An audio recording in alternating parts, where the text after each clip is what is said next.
Welcome to another mini vlog. இது நேற்று night எடுத்த விலாகு. சம் கிளிப்பிங்ஸ் மட்டும் அப்பப்போ ஆட் பண்ணியிருப்பேன். நைட்டு மாவு தீர்ந்து போனனால நைட்டு வந்து தக்காளி சாப்பாடு தான் பண்ணியிருந்தோமா. முந்தா நேற்றே எங்கள் வீட்டில் ஒரு சம்பவம் நடந்துச்சு. நம்ம வந்து செமஸ்டர் எக்ஸாம்னால் என்ன மறப்போம்? ஒரு பேனா மறப்போம், ஒரு பென்சில் மறப்போம். எங்கள் வீட்டில் என் தங்கச்சி வந்து என்ன சப்ஜெக்டுன்னே மறந்துட்டாளா அவளுக்கு தெரியலையான்னு தெரில. மேடம் வந்து ரெக்கார்ட் நோட வீட்லேயே வச்சுட்டு போயிட்டாங்க. ஐ மீன் நாளைக்கு இருக்கிறத வந்து இன்றைக்கி ப்ராக்டிக்கல் நினச்சிட்டு அந்த நோட் எடுத்துகிட்டு போயிட்டா. ஆனால் இன்றைக்கான ப்ராக்டிக்கல் நோட்டை வீட்லேயே வச்சுட்டு போயிட்டா. அப்புறம் நான் என்ன பண்ணுறது, இங்கேருந்து எடுத்துக்கொண்டு போய் அவள் காலேஜில் கொடுத்துட்டு வந்து அதுக்கப்புறம் எக்ஸாம் எழுதுனா.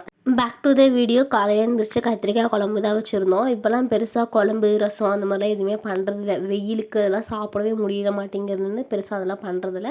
கம்மங்கூழ் இருந்தால் போதும், அதை குடிச்சிட்டு கம்முன்னு இருந்துக்கிறது. தோட்டத்தில் புளியெல்லாம் காய்ச்சிருந்துச்சு. சரி அதெல்லாம் பொறிச்சிட்டு வரலான்ட்டு கிளம்பிட்டோம். வெயிலுக்கு முன்னே போகணும்னு நினச்சோம், ஆனால் போக முடியல. தூங்கிட்டு எந்திரிக்கிறதுக்கே மணி 7 கிட்ட ஆயிடுச்சு. அப்புறம் பொறுமையாக எழுந்திரிச்சு போயிட்டு வந்துட்டோம். தேங்க்ஸ் ஃபார் வாட்சிங்.